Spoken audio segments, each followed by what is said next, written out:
Hello guys, it is Teenage DC Fan back with another video, and in today's video, I will be reviewing the season finale of Arrow, titled You Have Saved This City. This was the best episode of Arrow that I have ever seen, and, I haven't seen that much of Arrow, but from what I have seen, this is definitely the best episode. This actually kind of served as like a series finale, even though we obviously have one more season, but it is only 10 episodes. And I don't really know where they're gonna go from here when it comes to that next season, but I guess we'll just have to wait and see, and I'll explain that a little later when I get into the end of the review. But basically, at the end of the last episode, they were surrounded by cops, and now they're like wanted because they thought that they killed all the other cops. But then they make a distraction and they escape. Then they all regroup at the bunker. Then Laurel and Curtis, so they show up and they're like, all right, we're here to help.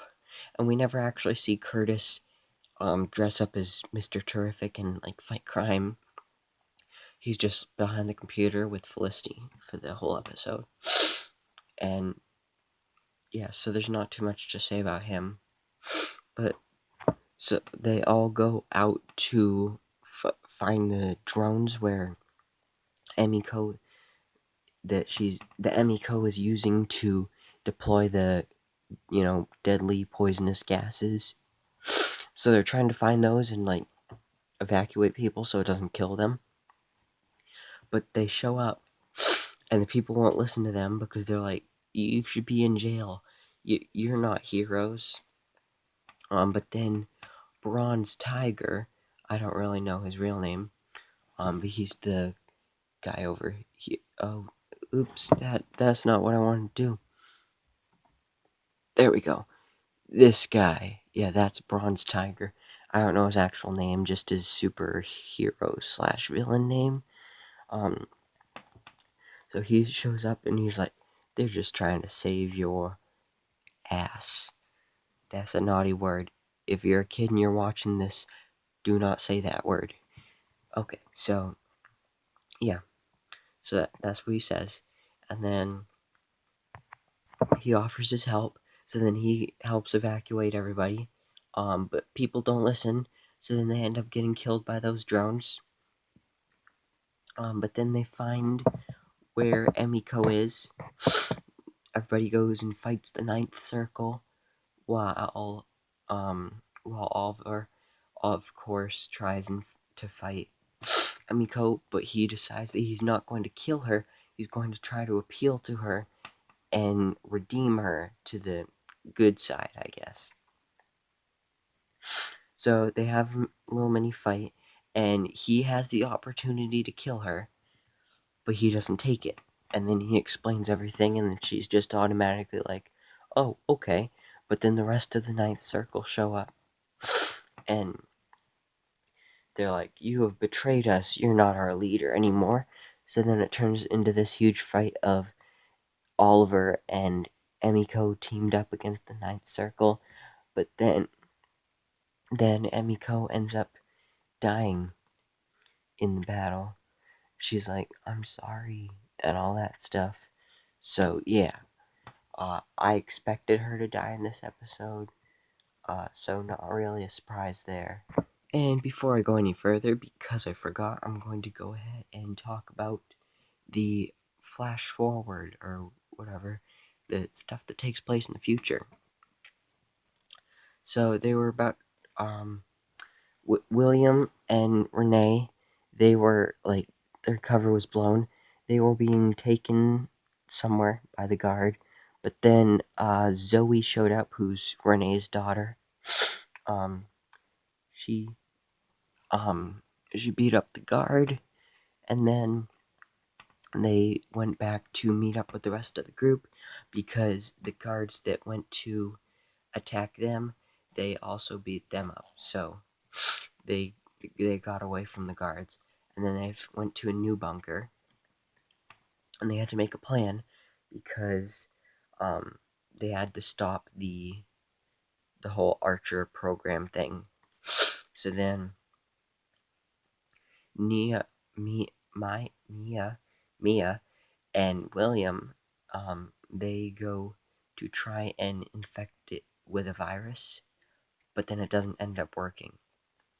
So then Mia realizes that excuse me, they she realizes that she has to go up to the tower and deploy a bomb herself. And then, of course, Felicity's like, no, don't do it. You won't be able to make it out of there alive. And she's like, I'm sorry, Mom, but I can't listen to you. So then she goes up there. She plants the bomb.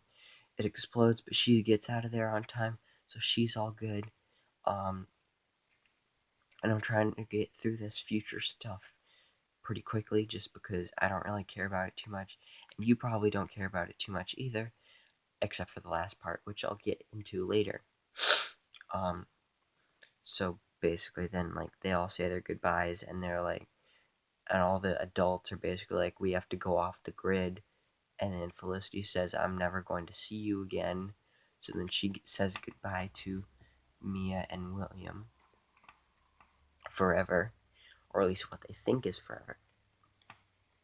And then back in present time, and then after this, they all regroup at their bunker. And then there's time for them to all say their goodbyes. Some of them forever, some of them not. So Curtis is going back to Washington, D.C., and he's proposing to somebody, I guess. We don't really get too much information about that. Bronze Tiger is going to go spend some time with his son. Laurel's gonna go back to doing what she was doing before. Same with Dinah. Roy is going back to be with Thea, and then Oliver and Felicity reveal that they are leaving Star City because the city is safe now, so they don't need the Great Arrow. So they're leaving Star City, and obviously they're leaving because of their baby, but they can't know the rest of the team can't know that they're having a baby, so they're not telling them that. And so they basically go off to this secret house, and John takes them there, and then they start living there. They have the baby, which is Mia, and then at the end of the episode, all they're like living in their house. They had the baby and all that stuff, and so then Oliver hears something. So then he grabs a knife because he's like, "Oh, it might be a criminal or an intruder." And then it is the Monitor shows up, who's I guess you could say, the bad guy from the crossover. He was the dude with like the weird braid that went around the top of his head, and then he had like the big shoulder pads and the cape and the beard, I think, maybe. And then Oliver's like, now I thought I had more time. And obviously, this is because back during the crossover, you saw that Oliver made a deal with the Monitor so that Barry and Kara did not die, but we never saw what that deal was. And apparently, Oliver never knew what that deal was. He just said that the universe needed something in return, and that in time, he would have to bargain or whatever. And then it's revealed that Oliver has to go with the Monitor and basically do what the Monitor has been doing and like prepare worlds for the crisis to see who will be able to stop it, I guess. So he's leaving, so he says goodbye to his child, he says goodbye to Felicity, and then he tells her to make those promises, like take care of William and Mia, which we know from the future and stuff. And then he leaves.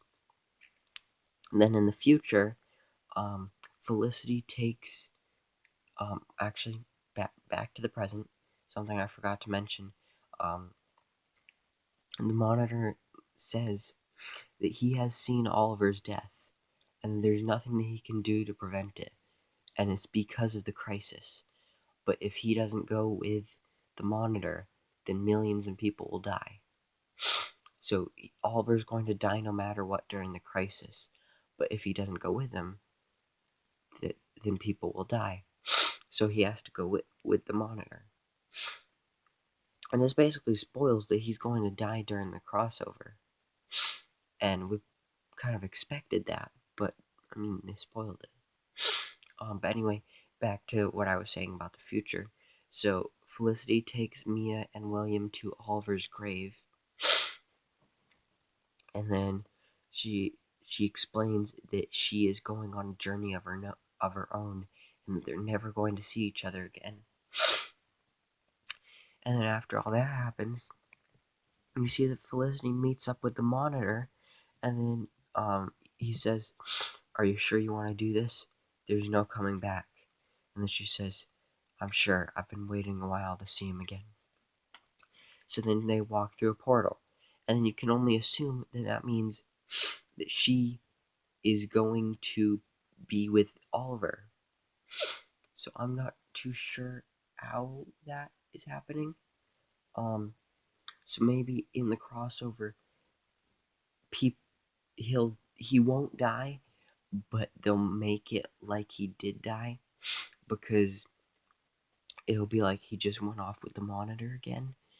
And obviously, how are you going to explain that to like the public people? So they'll probably just say that he died and stuff. So that's probably why he has a gravestone and things like that when he's actually with the monitor. And then Felicity's gonna go see him. So this is really nice. Great way to end the season. So I don't know what they're doing during those 10 episodes of the next season, because obviously it's going to be a build up to the crossover, but this was basically the build up to the crossover. So I don't know what else they would do for that. I'm interested to see what's coming next. Please let me know down in the comments below what you think's going to happen. But anyway, thank you so much for watching. Please remember to like, comment, and subscribe. And I hope to see you in my next video, so I can bestow all my DC knowledge upon you.